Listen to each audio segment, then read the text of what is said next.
Thank you all for volunteering your time to come and be civically active.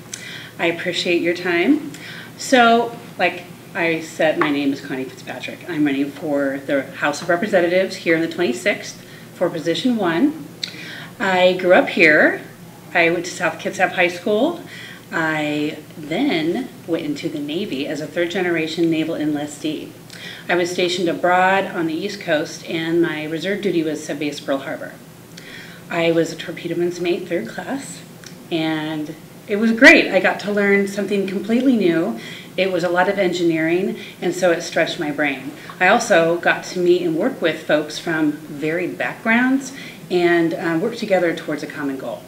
After I got out of the service, I went to cosmetology school, where I earned my cosmetology license.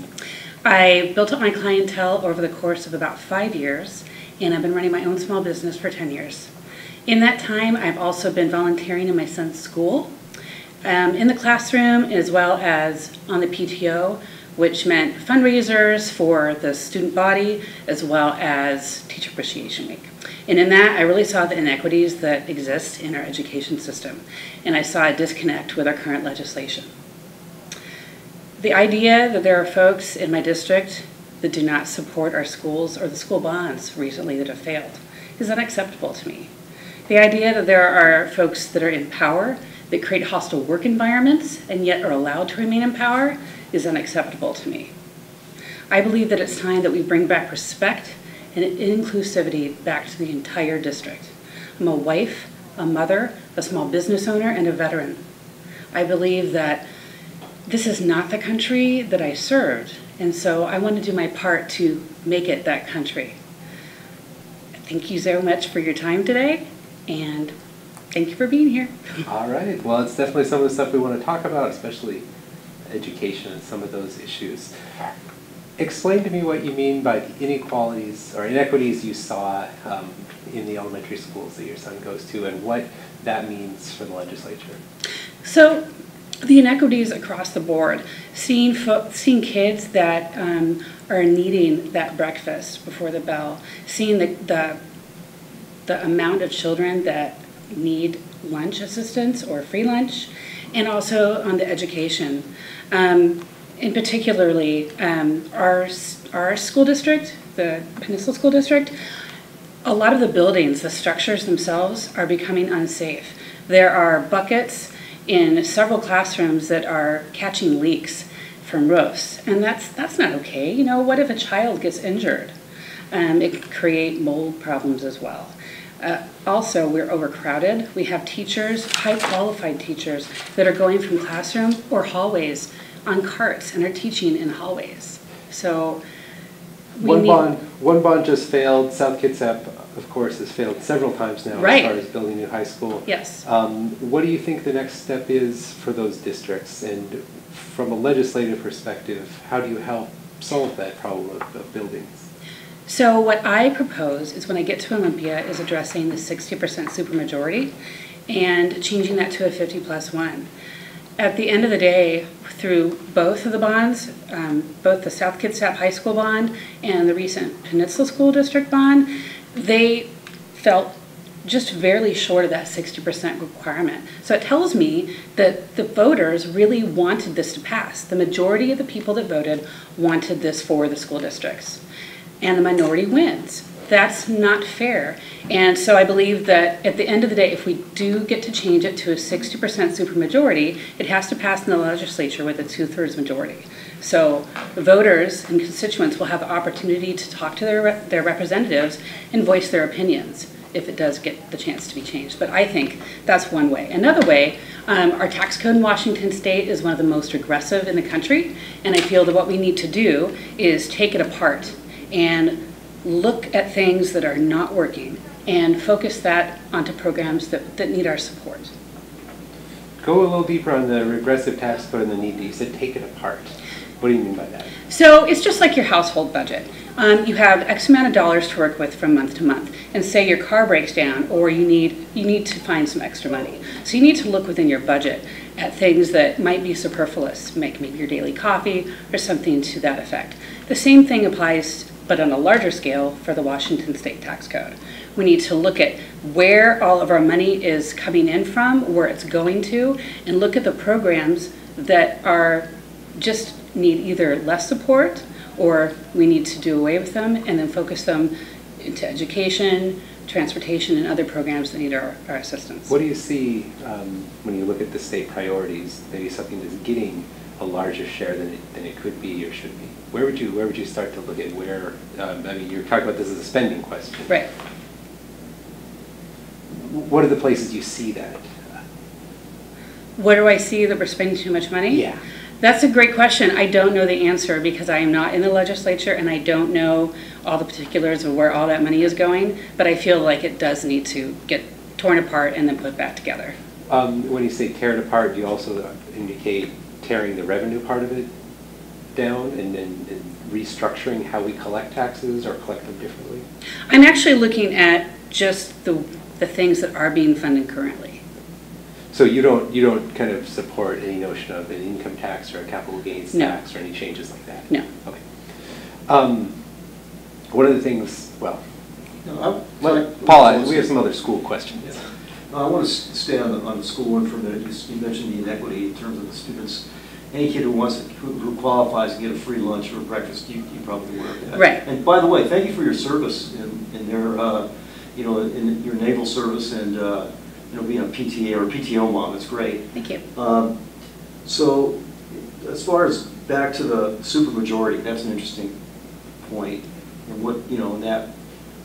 My sneaking suspicion is that's going to be something extremely difficult to change in terms of bonds or capital on that end of it. As far as either Peninsula or South Kitsap, the majority of the staff were not involved in the elections, by the way. Maybe people don't know that.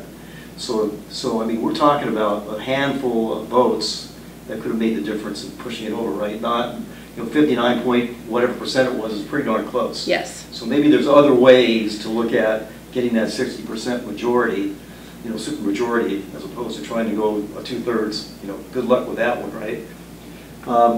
So let's talk about you were hanging out in schools. Your kid's in elementary school? No, he'll be in 8th grade. 8th grade. Okay. So what would you do? And you're acutely aware as a mom, and we're all aware of the issues with school violence. And I'm sure you've thought about that. So my first question is about what would be your solution, or that's whatever solution means, right, for the school violence issue.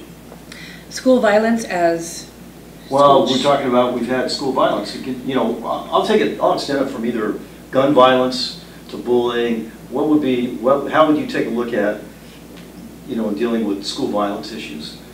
So that's a couple parts. So school violence as like folks that are coming into our schools, that are entering our schools, that are unauthorized, that I think goes again to the bond and making sure that our schools are not just, the roofs aren't leaking, but make sure that we have safety measures in place.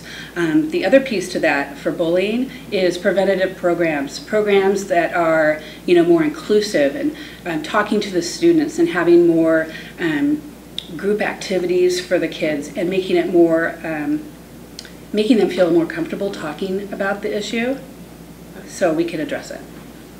On just one thing on your flyer, which when I was looking at here, on demanding more from our leaders.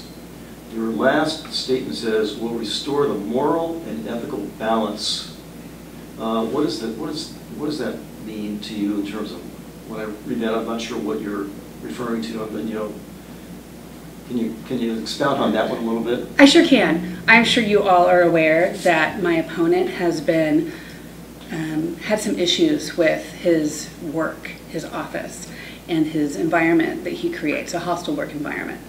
He's also lately been accused of, he's been hit with some PDC violations in regards to campaign funds, campaign time. So that's what I'm referring to, because that shouldn't be happening with our legislators. So how would you address? I mean, that's well, leave him out of it for a minute. Okay. You in terms of how that impact you? What would you do differently? What would I do differently? Well, I would treat my staff and my fellow legislators with respect, and I would not commit violations from campaign finance contributions or any PDC violations myself. Let me ask another question just about how you're campaigning and how you're projecting yourself in contrast to Representative Young. You say, you're saying he's too partisan. And so explain what that means from your perspective. You're running as a Democrat. Maybe first tell us why you chose to do that and what that reflects like in your philosophy. And then also, how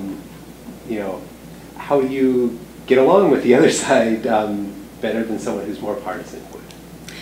So in my work, I have built up my clientele, and I've been working with a lot of different folks for 10 years.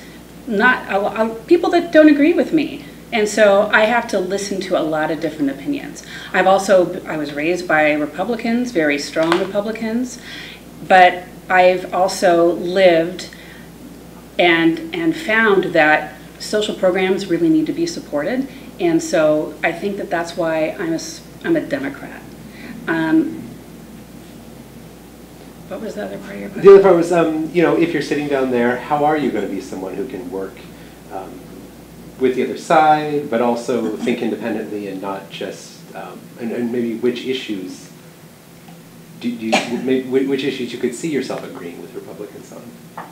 That's a great question. So I feel like it's really important to work with folks across the aisle. I think at the end of the day, the person that matters the most is the voter that put you in that office, and really taking into account what their needs are. In terms of something that I would like to do that I think that folks from across the aisle could get on board with is an idea I have for businesses. As a small business owner, I am responsible for several licenses as well as taxes that are due throughout the year. There's a lot of stuff to keep track of on top of running your business. And so what I think would be great is if we had a portal where one would put in their tax ID number, and then everything that you are responsible for came up in a link. And that would, I think, streamline a lot of small business owners' days and make their business more functional. Your perspective as a business owner, sometimes we hear a lot of criticism over state regulations and things like that. Do you have that same view? What's your experience been like as a business owner? Does the state hinder you in terms of getting things going and growth? Not so much. I think it really comes down to why I came up with this idea, because there's so many things that come up during the year. Other than that, no, I don't feel like I'm hindered. The tax stuff is a little confusing. It is confusing, but I only have to do it a couple times a year. That part is the verbiage and entering in your information. Let me ask you another question about kind of partisan and philosophy and stuff like that. 26th District is one of the most evenly divided around, I would say. And we're seeing some of that in this contest. When you go door to door, meetings, things like that, what are you hearing that the top concern is from voters? So I'm hearing a lot about education. I hear a lot about the bonds. Recently, I've been in Port Orchard. I'm hearing a lot about the homelessness situation. I was in the Converse area in particular last weekend, and they were talking about the tiny home encampment that's going to be built on the Church of Christ's property. And the people that I talked to didn't feel like they were getting a voice at the table. But I just read a piece by, I believe, the Kitsap Sun, that just said that they were going to be doing a lot of outreach. They're going to have a lot of forums in which they can voice their opinion. And the biggest concerns I feel from talking to the folks was safety. And they're going to have a 24-hour security guard. They're not going to be allowing drugs or alcohol use, and it's a transitory situation. So that really combated everything that I was hearing from voters. So I feel great about that. Another thing I'm hearing from voters is transportation and a lack of infrastructure support that has happened around all the communities that have been growing across our district. I'm going to take both of those actually. The first would be a follow-up on the homelessness. You're right, there's an example of the tiny homes right there. There's a few others, examples that have happened over the last few years, whether it's tent cities, overnight shelters in the winter, funding for mental health and programs that associate with homelessness. Are there any there that you see, I think the state really needs to put some money or effort behind that? And then also, how do we do this across the region? Because a lot of it's just done city by city or county by county. So that's a two-part. So first of all, I think in addressing homelessness, you have to look at the paths that lead to homelessness. So you have to look at preventative measures. If that's substance abuse, help with getting someone off of their substance, or if they need job training, or if they just need temporary housing so they can get back on their feet. The second part to that, what's the second? Well, the second part is a lot of it happens city by city or county by county or nonprofit. How do you make it so everyone's kind of working together? Should the state be more involved to make sure we're not just pushing this problem from one town to the next? No, I think that the folks across the district need to talk to one another, and that includes people at the county level, people at the city level, and working in tandem with the state to see how the state can support them. So everyone in every region can be on the same page. What's your opinion? Kitsap County they instituted a 0.1% sales tax to fund mental health, drug addiction, and home, kind of tie these issues together in a triage center that can handle it. And then there's other associated programs with that, with the money. Do you think that's the right approach? And would you maybe support pushing other counties to implement a similar tax that's very targeted at this kind of thing? I think it's a start, but in my opinion, sales tax actually impacts the poorest of our communities the most. And so I would be willing to work with other legislators, more senior, such as Lori Jenkins or Christine Kilduff, and look at ways that they have, what ideas that they have that I can learn from. What about you didn't raise this as a question, but I think it's related, and that's why I bring it up, is the opiate addiction problem. The epidemic in the nation, we see it here. What do you see that kind of works and ways to address this? I think that it starts with the doctors that are prescribing these opioids. I think that maybe they need to get more educated on how a slippery slope it is for people that can slip into a substance abuse problem. Would you like to see a better monitoring program from the state? Yes. Limiting how much can be prescribed? Yes, I would. Do you know what methadone treatment is? I do. Do you support that? Do you think that's something that works and needs to be used more? You know, I know about it, but I don't know enough about it to speak to it. And also in addressing the opioid addiction, I feel that maybe we should also be looking at supporting preventative measures in pain, the way that we address pain. And I think that goes to the healthcare. Explain what you mean there. Goes to healthcare. So doctors are prescribing opioids. Folks are getting addicted to opioids. We see a very big problem with that, right? So maybe we need to support other ways to address pain. Oh, like alternative medicines? Right. Is that what you mean? How does the state make it? I mean, some of that's personal choice, obviously, whether I know about it or have access to it. What do you think the state needs to do to encourage some of these alternatives? I think maybe the state could work with insurance companies to broaden the scope of preventative care. So acupuncturists, physical therapy, chiropractic care. Because I don't know about you guys, but for me, I am allotted 10 chiropractic visits a year. And I always have to get a signature from my doctor, and they have to explain why I'm seeking that care. And so that is a lot of red tape. So maybe there needs to be a discussion about that. David, Go ahead. Yeah. Throw something in. I think that is a problem that's been brought to everybody's attention lately, the opioid, stemming from prescription drugs. Right. But I don't think that's the only problem with drug use, and I think a lot of the teenagers and young people don't get it that way. I think they start experimenting. So how would you address that type of drug use that leads to drug addiction?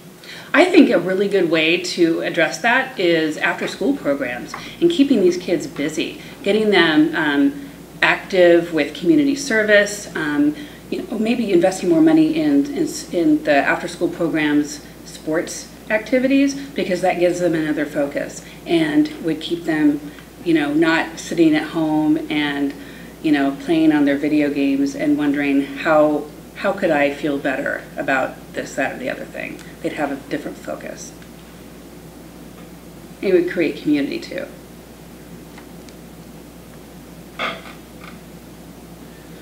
When you said transportation, what do you think the top priority is in terms of that for your district? Transportation, I think, starts locally. It starts with our entrance and access points to our highways and the arterial routes that funnel onto the highways. And so it is, I think it becomes on part of the cities and the counties to work together towards making those access points more accessible and getting people to and from work and home so they can spend more time with their families and enjoy this region that we all live in. Where are the problems right now that you're hearing from people?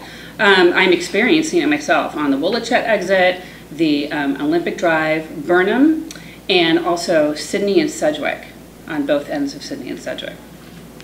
So Sydney and Sedgwick, there's a series, I take that one all the time, and it's frustrating. There's like a series of 4 lights. 2, I think, are operated by the city, and 2 are operated by the state. And at least what I've read, they've just said, well, we don't have control over the state light. You know, that's why it's all messed up. So do you have any ideas on how to resolve that? Yes, so that's again where I think that city, county leaders need to come together and work with each other, because the answer for someone to give you is that's not something that I can work on. Then that's when we all need to come together at the same table and come up with solutions. What about public transit? How does that fit into kind of the planning for the region and alleviating any of the traffic? Public transit we have a great public transit system here, but I think we need more. I think we need to support it more. In particular, there is a Tacoma Community College satellite office or building in Gig Harbor, and there's not even a bus stop outside there. So I think we need maybe better, more logical places for folks to take the bus.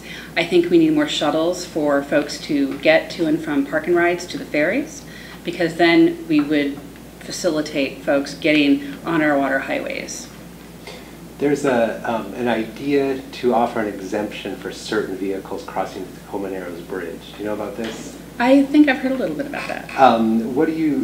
Do you think that should be exempted, or are you worried that it would just up the tolls on everyone who's not covered by this idea?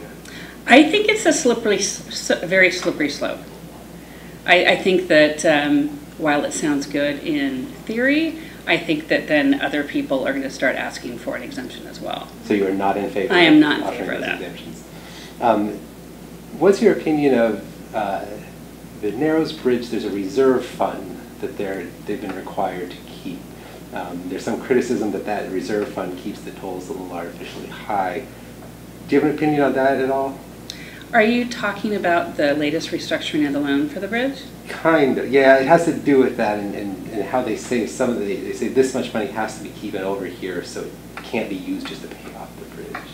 I don't understand the reserve. I don't get it. What I do think is we need to look at the bigger picture on how we're funding our bridges and projects across the state. Because all of us, when we put gas in our tank, we're funding Big Bertha, we're funding, you know, the 520, 90, and that's across the state.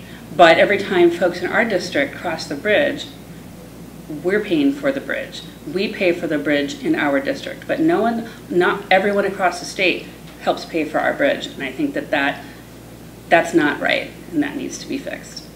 Do you think the state should pursue more tolling? Is this a direction we're going to go in the future towards to pay for more projects? I don't know what the answer is. I think that looking at how we're collecting revenue and looking at the tolls we're already collecting and looking at the inequities and who's being affected most and make sure that it's more fair across the board. The gas tax is really high in our state compared to other states. Right. And obviously this is how we pay for roads and things like that. There's ideas like, well, tolling I suppose would be one idea, an alternative way to pay for major projects. There's also something called the vehicle mile travel tax that they're experimenting with that would kind of maybe exchange some of that for basing your fee on how much you're actually using the road, not just how much gas you're putting in your tank. Are you interested in any of these ideas, or is that, or should we just focus on the gas tax and keep it that way? I think we need to explore them, because I myself drive a Prius, and so I get great gas mileage. So obviously when I'm getting gas, I'm not getting as much gas. I'm not getting gas as often. We're also seeing more electric cars on our roadways, and they're not paying any gas tax if they're driving in electric cars.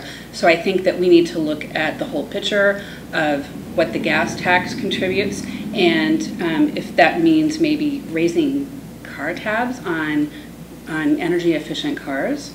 I don't know how people across the state feel about having a tracker in their car tracking their mileage. I don't know how voters would feel about that. How would you feel about that? I want to pay my fair share, but I don't know how I feel about having a tracker in my car. I got you. And Maybe a better way to do it. Don't you pay a higher license tap fee on your Prius than other cars? I'm not sure.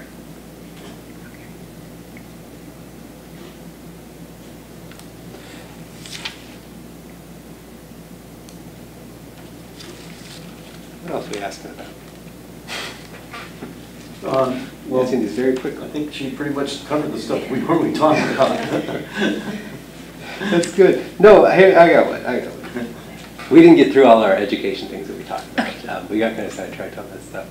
The legislature put a lot of money into funding and kind of complying with the McCleary decision, and so they've satisfied a lot of these things. There's the money back in the schools. They did through a property tax levy swap. Do you agree with how that was done? Were you supportive of that plan? I am not convinced that the McCleary fixed the problem. Okay. Maybe two separate questions then. When you say you're not convinced McCleary fixed the problem, do you mean in the actual results in the classroom? Right. What needs to come next? Where do we need to put our focus next? We need to fully fund our schools. What do you mean by that? The Supreme Court says we have, so what do you mean by that? I feel that until we are graduating students that can either get a job right out of high school in a trade or are college bound and are going to be civically engaged, then we're not doing our job. What would the change be to the definition of basic education then? I think that we need to retain the best teachers that we have. We need to pay them the wages that are what we need. If we want to produce great citizens and great kids coming out of our schools, then we need to pay teachers a better wage. And we need to have better facilities, and that includes not facilities that have leaking roofs.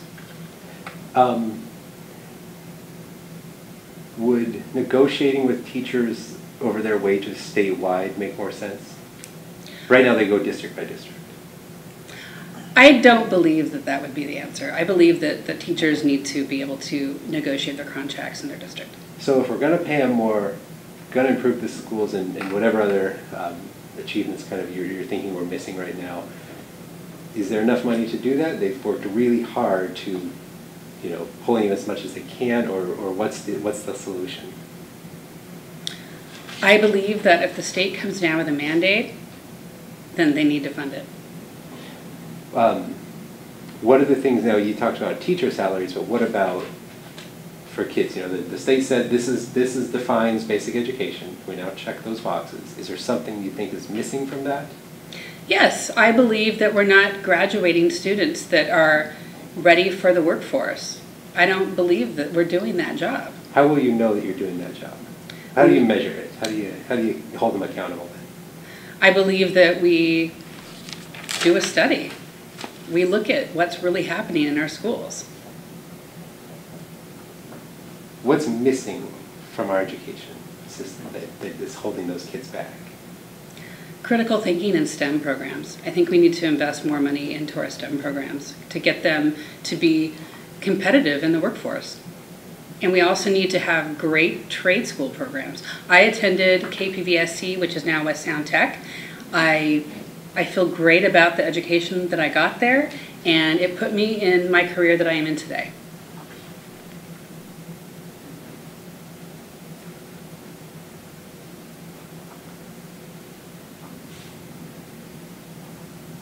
Should the state add more money into the career and technical education programs? Because Yes. it just dropped this last year to balance out McLaren. Yes, I do. Because it costs more money.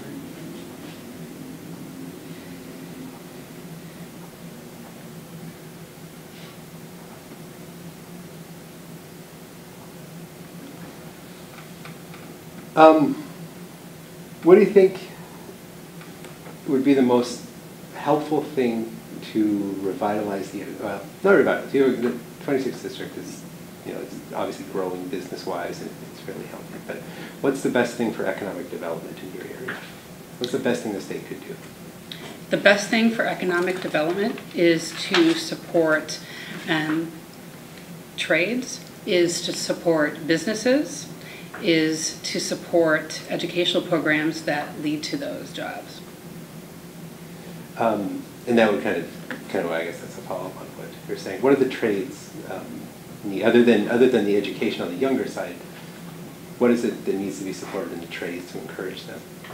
So building projects. So we're going to do work on roadways. We need more folks that are going to be helping build more ferries. Those kinds of trades, carpenters, electricians, all across the board. Would you be willing to try to change the L&I rules to do that? Because a lot of the education can't happen because of L&I. The kids can't climb a ladder until they're 18.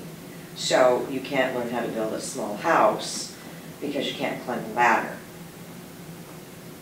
And you can't use certain pieces of equipment, like knives, unless you are a certain age because it might be dangerous. Are you aware of that? I am not aware of that. Yes, it is kind of a catch-22. You know, on that note, I was in a school recently and was actually in their aviation program. Yes. And getting a tour and looking at all the technology by the teacher. And in the area next door is all this wonderful woodworking equipment that's sitting and gathering dust. Mm-hmm. So we moved away from what you're describing as the trades, because there's no teachers teaching, woodworking or any of that. It's pretty amazing. Because they make a lot more money in construction. They can add a one in front of their income. And so what would you do about that? I mean, because obviously there's it's CAD, computer system, Right. all that. But as far as the basic trades, they seem to be diminishing education-wise. How would you support a change in that? Well, currently, Peninsula High School has a wonderful workshop. Okay. I walked in there and it looked like it could have been a professional workshop. And I think that, pardon? It was being used. It was being Right. used. It looked like they were, it was a pretty grand scale in there. And I think if we look at that program, because it looks like it's really working, and recreating that across the state. Any gaps in higher education? Anything you would change in state funding of higher education? I think it would be wonderful if we could find a way to make college more affordable for kids.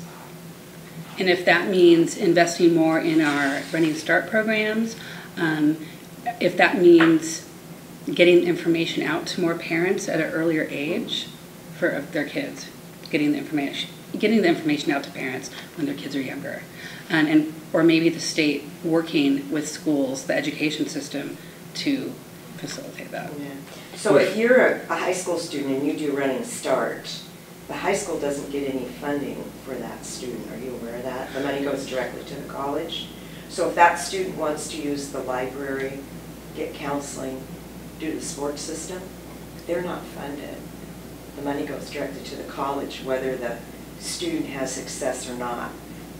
So the school gets the money, it's run through the CTE department, it goes to the college, and if that student fails, there's no way to recoup that money, then it's the public education responsibility to catch them up. Like for summer school, there's over 1,000 kids going to summer school.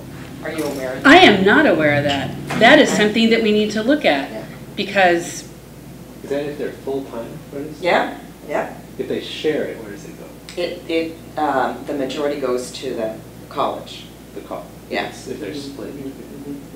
0.6 to the college, 0.4 to the school. And it's one or the other.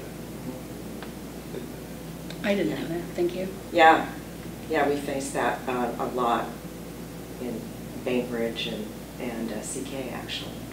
How do you feel about making community college free? Is that a good idea? I think it would be a great idea. I just don't know where we're going to get the money for that. That's where another way where I think we need to look at how we're going to make college more accessible to more kids.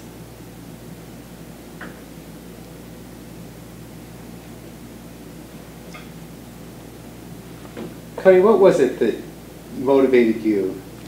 I know you gave us kind of an introduction, but what was that moment where you said, I want to run for office? What was the issue that tipped you that said, I got to do this? It was the day after the 2016 election. It was that morning my son came downstairs and he asked me if his friends were going to get deported. I didn't have an answer for him. I had to tell him that I didn't know because I had been hearing the same things and watching the same news programs for the last 18 months before that. And so I got active. I became a PCO in my district. I then was elected to secretary of the 26th district and learned more about how things happen locally. And when there was an opportunity, I was approached to consider running for this office. I feel like I'm in a position in my life now where I could do that. I could step away from my business. My husband works from home. My son was in 7th grade this whole last year. And I had this opportunity to take, and I chose to take it because this country is going in a direction that I have never seen in my entire life. And I feel like I have this voice inside me, and I feel compelled to use it.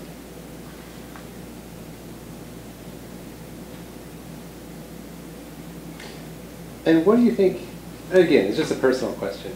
What is it, I know you kind of gave us an intro, but what makes you unique as a legislator? How about I ask it that way? Not even in comparison to your opponents, right. But what difference or what unique voice do you bring to Olympia for that mix of people down there? Well, I am the people. I'm a woman, I am a PTA mom, I am a small business owner, I'm a veteran, I live in the community, I know what they're going through, and in my work, I listen to people, and if I don't listen to the people that come in to get services from me, then I'm not going to have any clients. I started my work career out of high school in the service, and that taught me loyalty, it taught me teamwork. That in tandem with the work that I do today has given me 30+ years of varied service experience. And all of my life I've had to listen and follow rules and make a point A to point B product. And that's what I want to do. I want to listen to voters, and I want to take that with my passion down to Olympia and make some change for folks.